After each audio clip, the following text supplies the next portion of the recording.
అర్చన ఎక్కడా కనిపించకపోవటంతో అవని కంగారు పడుతూ ఇల్లు మొత్తం వెతుకుతూ ఉంటుంది. అయినా కానీ అర్చన ఎక్కడా కనిపించదు. అప్పుడు అవని భయంతో అమ్మవారి గుడికి వచ్చి నాగమ్మ పుట్ట ముందు నిలబడి, అమ్మ నాగమ్మ, అర్చనని ఎక్కడ వెతికినా కానీ నాకు కనిపించటం లేదు.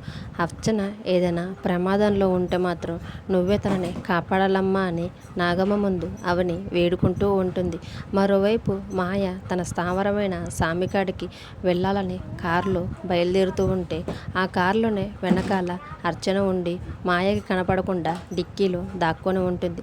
నేను ఎలాగైనా మాయ అమ్మవారి ముక్కు పుడక కోసమే వచ్చిందని ఏదైనా ఆధారం సంపాదించి అమ్మవాళ్ళకి నిరూపించాలి అని మాయకి తెలియకుండా మాయ కారులోనే దాక్కొని మాయ తన సామి ఉన్న స్థావరానికి వెళ్తుంటే ఆ కారులోనే మాయతో పాటు వెళ్తూ ఉంటుంది. మాయ కొంతసేపటికి తన సామి ఉన్న స్థావరానికి వెళ్ళేసరికి అక్కడ అందరూ కలిసి ఒక్కచోట చేరి జై జట అని అందరూ అనుకుంటూ ఉంటారు. అప్పుడు మాయ సామి దగ్గరికి వెళ్ళి కలుస్తుంది.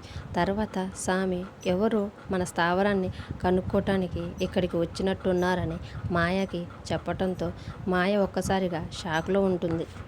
తర్వాత అర్చన ఒక్కతే నడుచుకుంటూ మాయ ఉన్న స్థావరం వైపు వస్తూ ఉంటుంది. నిజంగానే మాయ ఉన్న స్థావరాన్ని అర్చన కనుక్కోగలదా? ఒకవేళ కనుక్కుంటే స్వామి మంత్రశక్తి వలన ఏదైనా ప్రమాదానికి గురవుతుందా? అర్చనని అవని ఎలా కాపాడుకోనుందనేది ఈరోజు జరగబోయే ఎపిసోడ్లో చూద్దాం.